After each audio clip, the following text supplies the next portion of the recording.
Nós vamos conversar com Luiz Fernando Pires, que já está ao vivo com nós aqui. Luiz Fernando, obrigado pela participação mais uma vez aqui no Atualidade News. Nesta manhã de segunda-feira, vamos começar a semana falando de um assunto muito importante, que é o assunto aí do pacote anti-STF. Gostaria que você trouxesse o seu bom dia e explicasse um pouco mais do que significa o pacote anti-STF, que foi aprovado aí nos últimos dias, lá na Câmara dos Deputados, e como vai ser os próximos passos a partir de agora. Bom dia. Bom dia, Jonatas, bom dia aos ouvintes do nosso blog Atualidade. Sempre um prazer poder falar com vocês. E realmente, na semana passada, essa corda que vem sendo esticada há muito tempo, inclusive nós já tínhamos comentado em umas participações nossas sobre esse abuso e sobre esse ativismo judicial por parte da Suprema Corte, Supremo Tribunal Federal. Obviamente que o Congresso está buscando dar o seu recado também. E eu vejo com muito bons olhos, aliás, e já tinha passado da hora dos deputados e senadores usarem das suas prerrogativas, do seu papel constitucional de serem legisladores, de atuarem nesse sentido para frear justamente esses abusos desses poderes. Obviamente que eu ainda cobro uma ação mais séria, mais contundente por parte do Senado Federal, inclusive em relação ao ministro Alexandre de Moraes, né, sobre alguns abusos que ele tem cometido, já que perante a Constituição é o Senado que tem esse papel constitucional de poder julgar os ministros do Supremo Tribunal Federal, e até o presente momento, apesar do número de assinaturas já enormes, de pedidos da opinião pública, nada nesse sentido avançou ainda. Mas, por sua vez, a Câmara dos Deputados, na semana passada, na Comissão de Constituição e Justiça, a CCJ, que é a comissão essa a qual tem a prerrogativa de poder analisar se aqueles projetos e aquelas propostas são constitucionais e legais, né? Analisa a questão da constitucionalidade, juridicidade e legalidade dos projetos. Ela aprovou 3 projetos que foi chamado pela grande mídia de pacote anti-STF, que é a PEC 28 de 2024, a PEC 8 de 2021 e o PL 658 de 2022. O que trata essa PEC 28 de 2024? Ela justamente busca, através do Congresso, derrubar decisões do Supremo, né, se avaliar que a Corte foi além das suas prerrogativas. Então, essa proposta de emenda à Constituição, ela vai ao encontro dessa introdução que eu fiz, justamente quando o Supremo Tribunal Federal usurpou das suas atribuições e acabou por muitas vezes, então, querendo fazer o papel ou do Executivo ou do Legislativo. Como foi o caso da liberação das drogas, aí, no caso da maconha, da questão do porte de arma, uma série de questões que seriam matérias da alçada e da competência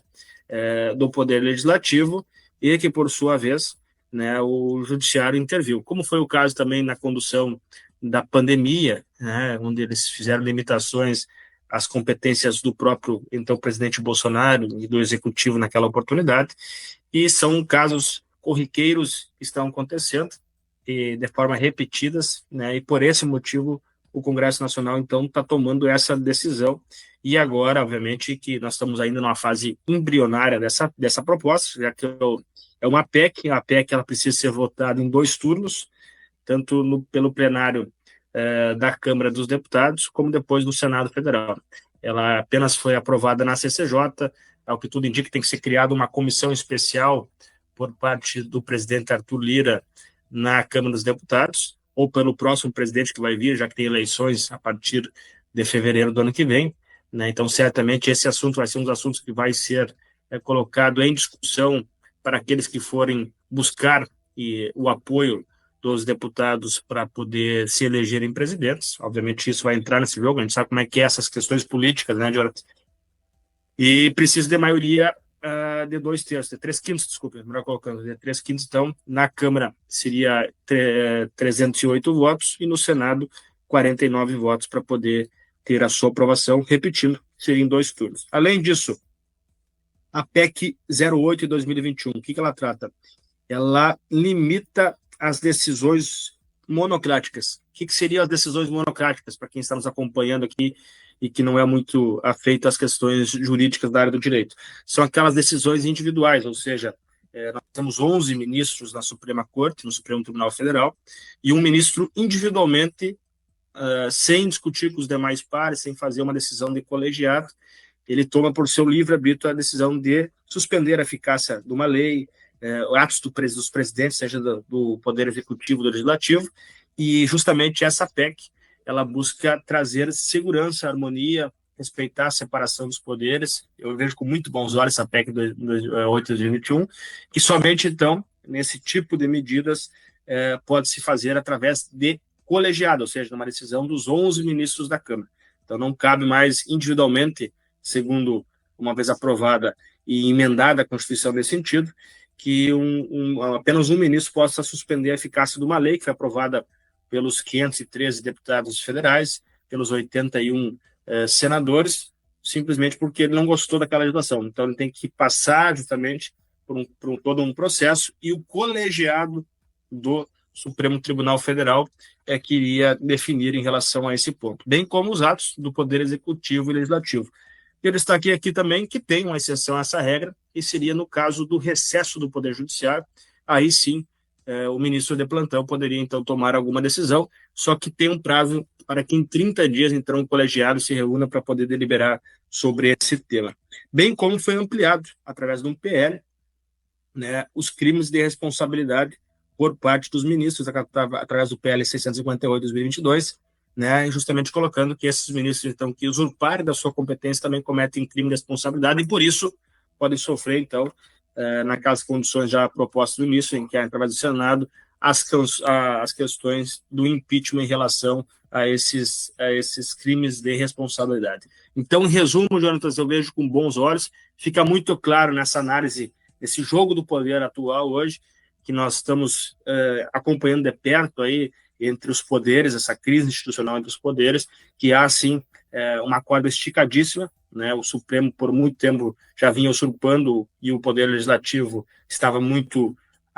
quieto, não estava omisso em relação a esses abusos, e agora, né, está começando a fazer um esforço aí para que essas coisas se ajustem. Nós sabemos que existe a questão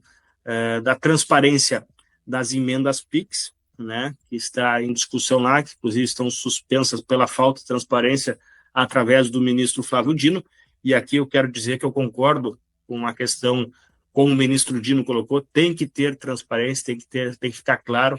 não pode ser destinado recursos do orçamento que envolve a todos nós brasileiros sem ter a devida transparência, o devido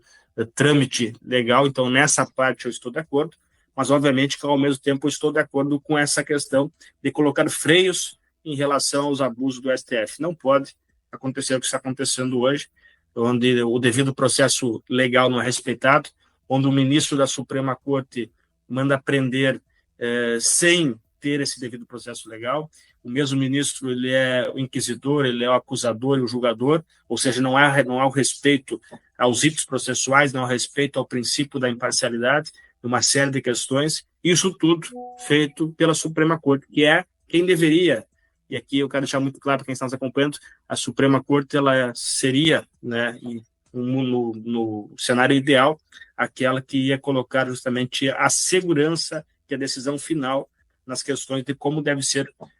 as decisões aqui no Brasil, e não criar mais incertezas e mais insegurança em relação à aplicação da lei. Então, isso está acontecendo, eles estão julgando de forma subjetiva, estão interpretando, ou melhor, estão rasgando a Constituição muitas vezes, porque não estão respeitando a Constituição, e eles deveriam ser os verdadeiros guardiões dessa Constituição. Por isso, eu vejo que essas medidas são importantes e precisa, sim, avançar para que a gente possa ter uma democracia a pleno aqui, com a separação dos poderes e a competência de cada um dos poderes respeitadas e definidas como em qualquer país sério desse mundo.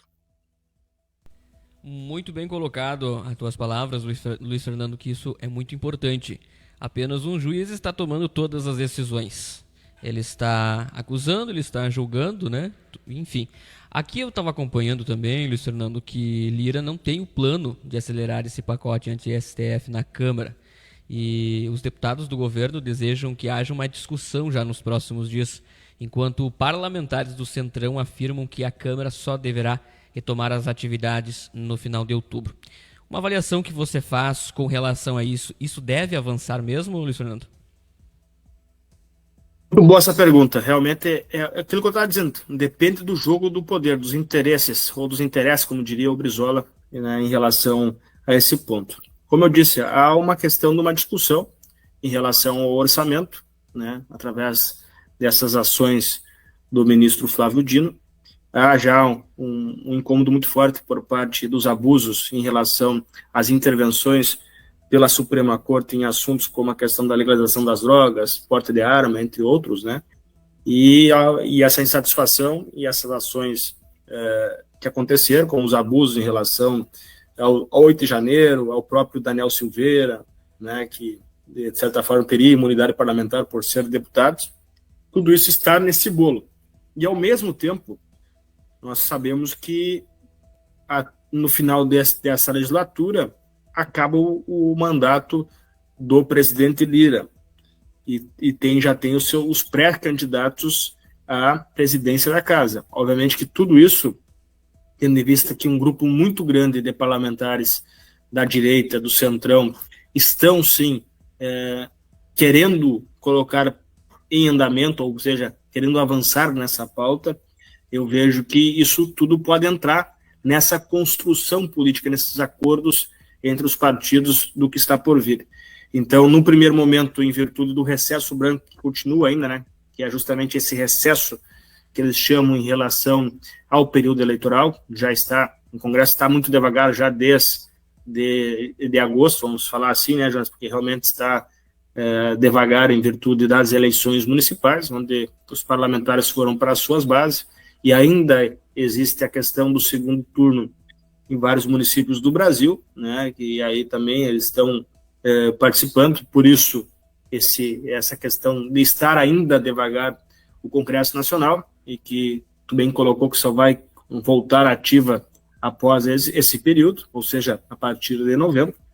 né, mas tem essa questão já dos acordos para o próximo presidente, e parece que o político que quer se dar bem no sentido de construir e fazer com que os seus pleitos, seus projetos tenham celeridade e tramitam para que sejam aprovados na Câmara dos Deputados do Senado, ele tem que cumprir esses acordos. Então, essas construções, para quem está pleiteando e pretendendo assumir a presidência tanto do Senado Federal como da Câmara dos Deputados, eu acredito que essas questões vão entrar justamente entre as exigências para que grupos políticos possam apoiar o candidato A ou B. Então, nesse sentido aí, eu vejo que é difícil, sim, porque é uma questão muito pesada, né, uma pauta complicada, mas, devido a essa insatisfação muito forte e também essa pressão popular e esse grupo que quer fazer andar, acredito que esse assunto vai ser muito debatido nos próximos meses e, com certeza, vai ficar para o próximo presidente da Câmara e do Senado poder pautar esses projetos aí, e no ano que vem é que vamos saber se pode ser aprovado ou não.